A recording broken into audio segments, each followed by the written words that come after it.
Jane Eyre, Chapter 3. The next thing I remember is waking up with a feeling as if I had had a frightful nightmare, and seeing before me a terrible red glare crossed with thick black bars. I heard voices too, speaking with a hollow sound, and as if muffled by a rush of wind or water.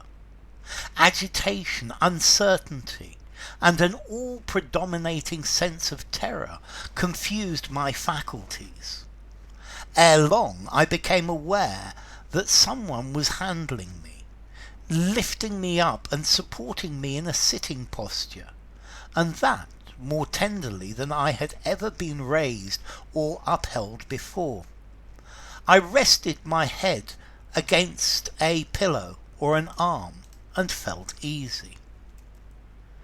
In 5 minutes, more of the cloud of bewilderment dissolved.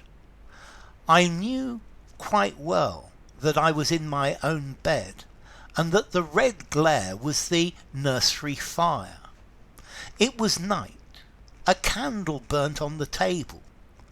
Bessie stood at the bed foot with a basin in her hand, and a gentleman sat in a chair near my pillow, leaning over me. I felt an inexpressible relief, a soothing conviction of protection and security, when I knew that there was a stranger in the room, an individual not belonging to Gateshead, and not related to Mrs. Reed. Turning from Bessie, though her presence was far less obnoxious to me than that of Abbott, for instance, would have been, I scrutinised the face of the gentleman. I knew him. It was Mr. Lloyd, an apothecary, sometimes called in by Mrs. Reed when the servants were ailing. For herself and the children she employed a physician. "Well, who am I?" he asked. I pronounced his name, offering him at the same time my hand. He took it smiling and saying, "We shall do very well by and by." Then he laid me down, and addressing Bessie, charged her to be very careful that I was not disturbed during the night. Having given some further directions and intimates that he should call again the next day, he departed, to my grief. I felt so sheltered and befriended while he sat in the chair near my pillow, and as he closed the door after him, all the room darkened, and my heart again sank. Inexpressible sadness weighed it down. "Do you feel as if you should sleep, miss?" asked Bessie rather softly. Scarcely dared I answer her, for I feared the next sentence might be rough. "I will try." "Would you like to drink, or could you eat anything?" "No, thank you, Bessie." "Then I think I shall go to bed, for it is past 12 o'clock, but you may call me if you want anything in the night." Wonderful civility this! It emboldened me to ask a question. "Bessie, what is the matter with me? Am I ill?" "You fell sick, I suppose, in the red room with crying. You'll be better soon, no doubt." Bessie went into the housemaid's apartment, which was near. I heard her say, "Sarah, come and sleep with me in the nursery. I daren't for my life be alone with that poor child tonight. She might die. It's such a strange thing she should have that fit. I wonder if she saw anything. Mrs. was rather too hard." Sarah came back with her. They both went to bed. They were whispering together for half an hour before they fell asleep. I caught scraps of their conversation, from which I was able only too distinctly to infer the main subject discussed. Something passed her, all dressed in white, and vanished.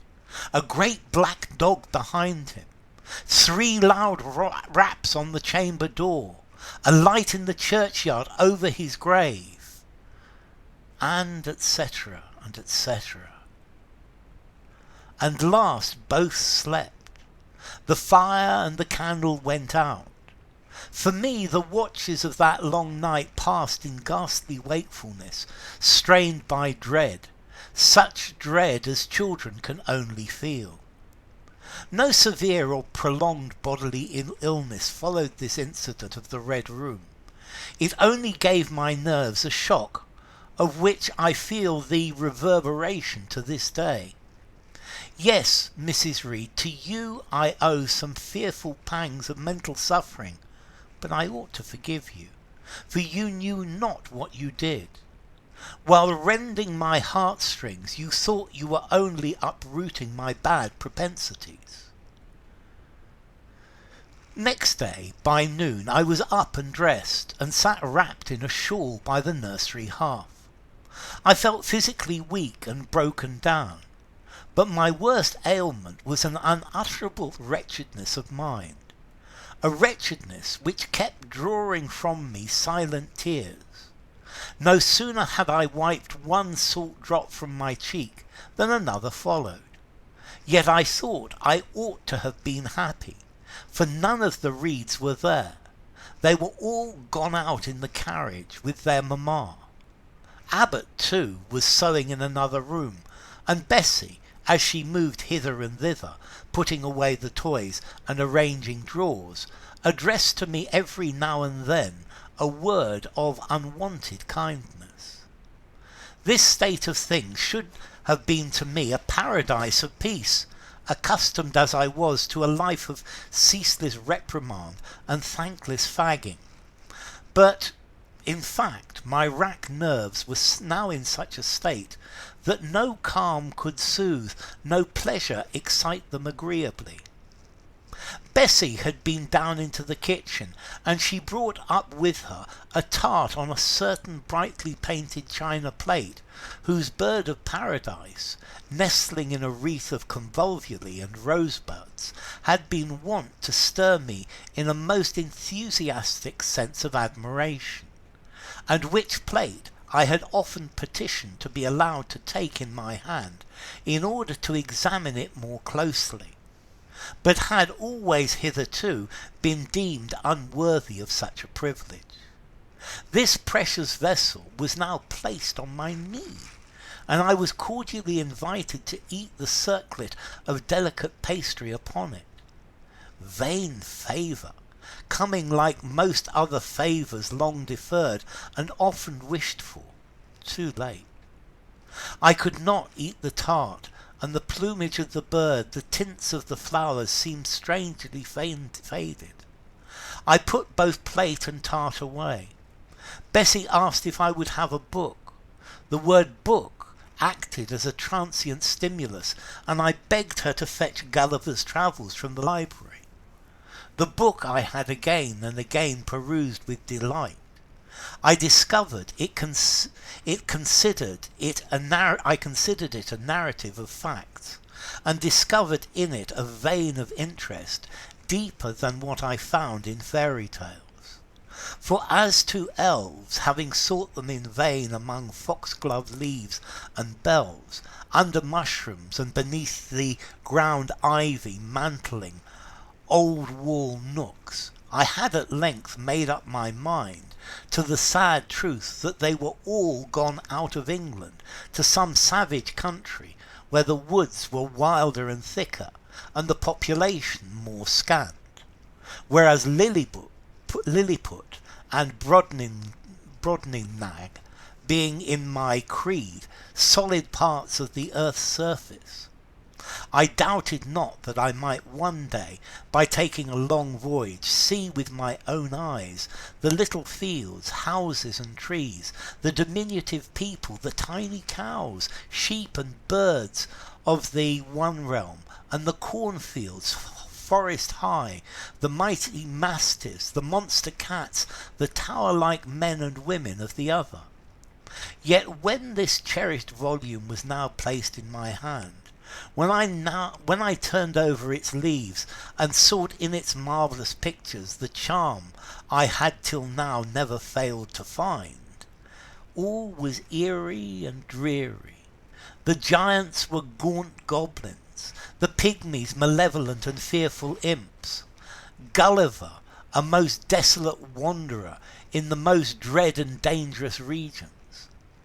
I closed the book, which I dared no longer peruse, and put it on the table beside the untasted tart. Bessie had now finished dusting and tidying the room, and having washed her hands, she opened a certain little drawer full of splendid shreds of silk and satin, and began making a new bonnet for Georgina's doll. Meantime she sang. Her song was, "In the days when we went gypsying a long time ago." I had often heard the song before, and always with lively delight, for Bessie had a sweet voice. At least I thought so.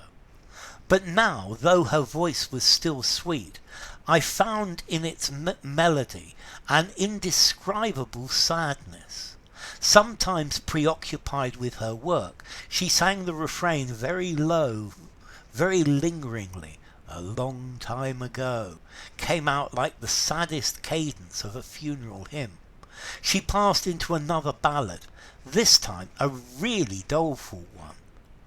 "My feet they are sore, and my limbs they are weary. Long is the way, and the mountains are wild.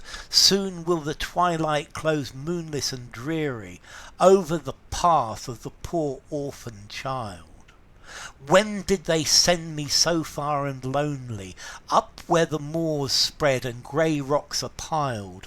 Men are hard-hearted, and kind angels only watch o'er the steps of a poor orphan child. Yet distant and soft the night breeze is blowing, clouds there are none, and clear stars beam mild. God in his mercy protection is showing, comfort and hope to the poor orphan child. Even should I fall o'er the broken bridge passing, or stray in the marshes by false light beguiled, still will my Father with promise and blessing take to his bosom the poor orphan child. There is a thought that for strength should avail me, though both for shelter and kindred despoiled. Heaven is a home, and a rest will not fail me. God is a friend to the poor orphan child." "Come, Miss Jane, don't cry," said Bessie as she finished. She might as well have said to the fire, "Don't burn." But how could she divine the morbid suffering to which I was prey?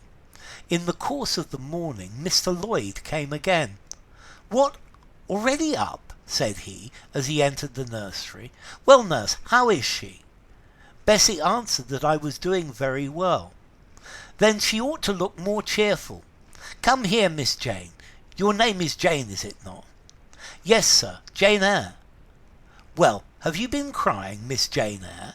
Can you tell me what about? Have you any pain?" "No, sir." "Oh, I dare say she's crying because she could not go out with the missus in the carriage," interposed Bessie. "Surely not. Why, she's too old for such pettishness." I thought so too, and my self-esteem being wounded by the false charge, I answered promptly, "I never cried for such a thing in my life.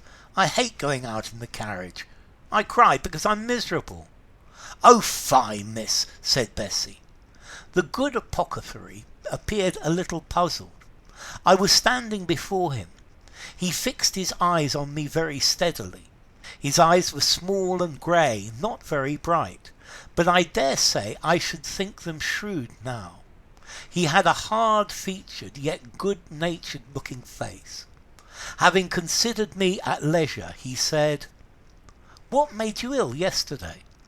"She had a fall," said Bessie, again putting in her word. "Fall? Why, that is like a baby again. Can't she manage to walk at her age? She must be 8 or 9 years old." "I was knocked down," was the blunt explanation, jerked out of me by another pang of mortified pride. "But that did not make me ill," I added, while Mr. Lloyd helped himself to a pinch of snuff. As he was returning the box to his waistcoat pocket, A loud bell rang for the servants' dinner. He knew what it was. "That's for you, nurse," he said. "You can go down. I'll give Miss Jane a lecture till you come back." Bessie would rather have stayed, but she was obliged to go because punctuality at meals was rigidly enforced at Gateshead Hall. "The fall did not make you ill. What did then?" pursued Mr. Lloyd when Bessie had gone. "I was shut up in a room where there is a ghost till after dark." I saw Mr. Lloyd smile and frown at the same time. "Ghost? What, you were a baby after all. You're afraid of ghosts?" "Of Mr. Reed's ghost I am. He died in that room and was laid out there. Neither Bessie nor anyone else will go into it at night if they can help it, and it was cruel to shut me up alone without a candle, so cruel that I think I shall never forget it." "Nonsense! And is it that makes you so miserable? Are you afraid now in daylight?" "No, but night will come again before long, and besides I am unhappy, very unhappy for other things." "What other things? Can you tell me some of them?" How much I wished to reply fully to this question. How difficult it was to frame my answer. Children can feel, but they cannot analyse their feelings. And if the analysis is partly effected in thought, they know not how to express the result of the process in words. Fearful, however, of losing this first and only opportunity of relieving my grief by imparting it, I, after a disturbed pause, contrived to frame a meagre, though as far as it went, true response. "For one thing, I have no father or mother, brother or sisters." "You have a kind aunt and cousins." Again I paused, then bunglingly announced, "But John Reed knocked me down, and my aunt shut me up in the Red Room." Mr. Lloyd a second time produced his snuff-box. "Don't you think Gateshead Hall is a very beautiful house?" asked he. "Are you not thankful to have such a fine place to live at?" "It's not my house, sir, and Abbot says I have less right to be here than a servant." "Pooh! You can't be silly enough to wish to leave such a splendid place." "If I had anywhere to go, I should be glad to leave it, but I can never get away from Gateshead till I am a woman." "Perhaps you may. Who knows? Have you any relations besides Mrs. Reed?" "I think not, sir." "None belonging to your father?" "I don't know. I asked Aunt Reed once, and she said possibly I might have some poor low relations called Eyre, but she knew nothing about them." "If you had such, would you like to go to them?" I reflected. Poverty looks grim to grown people, still more so to children. They have not much idea of industrious working respectable poverty. They think of the word only as connected with ragged clothes, scanty food, fireless grates, rude manners, and debasing vices. Poverty was synonymous with degradation. "No, I should not like to belong to poor people," was my reply. "Not even if they were kind to you?" I shook my head. I could not see how poor people had the means of being kind. And then to learn to speak like them, to adopt their manners, to be uneducated, to grow up like one of the poor women I saw sometimes nursing their children or washing their clothes at the cottage doors of the village of Gateshead. No, I was not heroic enough to purchase liberty at the price of caste. "But are your relatives so very poor? Are they working people?" "I cannot tell. Aunt Reed says if they have any, they must be a beggarly set. I should not like to go a-begging." "Would you like to go to school?" Again I reflected. I scarcely knew what school was. Bessie sometimes spoke of it as a place where young ladies sat in the stocks, wore back blackboards and were expected to be exceedingly genteel and precise. John Reed hated school and abused his master, but John Reed's tastes were no rule for mine, and if Bessie's accounts of school discipline, gathered from the young ladies of a family where she had lived before coming to Gateshead, was somewhat appalling, her details of certain accomplishments attained by these same ladies were, I thought, equally attractive. She boasted of beautiful paintings of landscapes and flowers by them executed, of songs they could sing and pieces they could play, of purses they could net, of French books they could translate, till my spirit was moved to emulation as I listened. Besides, school would be a complete change. It implied a long journey, an entire separation from Gateshead, an entrance into a new life. I should indeed like to go to school, was the audible conclusion of my musings. Well, well, who knows what may happen, said Mr. Lloyd, as he got up. The child ought to have a change of air and scene, he added, speaking to himself. Nerves not in a good state. Bessie now returned. At the same moment the carriage was heard rolling up the gravel walk. Is that your mistress, nurse? Asked Mr. Lloyd. I should like to speak to her before I go. Bessie invited him to walk into the breakfast room, and led the way out. In the interview which followed between him and Mrs. Reed, I presume from after occurrences, that the apothecary ventured to recommend my being sent to school, and the recommendation was no doubt readily enough adopted, for, as Abbott said, in discussing the subject with Bessie, when both sat sewing in the nursery one night, after I was in bed, and as they thought asleep, Mrs. was, she dared say, glad enough to get rid of such a tiresome, ill-conditioned child, who always looked as if she were watching everybody, and scheming plots underhand. Abbott, I think, gave me credit for being a sort of infantine Guy Fawkes. On that same occasion I learned for the first time from Miss Abbott's communication to Bessie that my father had been a poor clergyman, that my mother had married him against the wishes of her friends, who considered the match beneath her, and that my grandfather Reed was so irritated at her disobedience he cut her off without a shilling, and after that my mother and father had been married a year.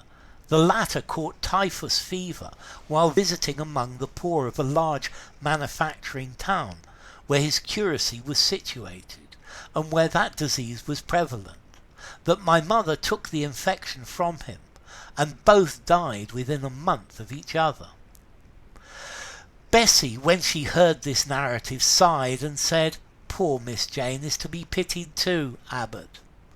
Yes, responded Abbott. If she were a nice, pretty child, one might compassionate for her forlornness, but one really cannot care for such a little toad as that.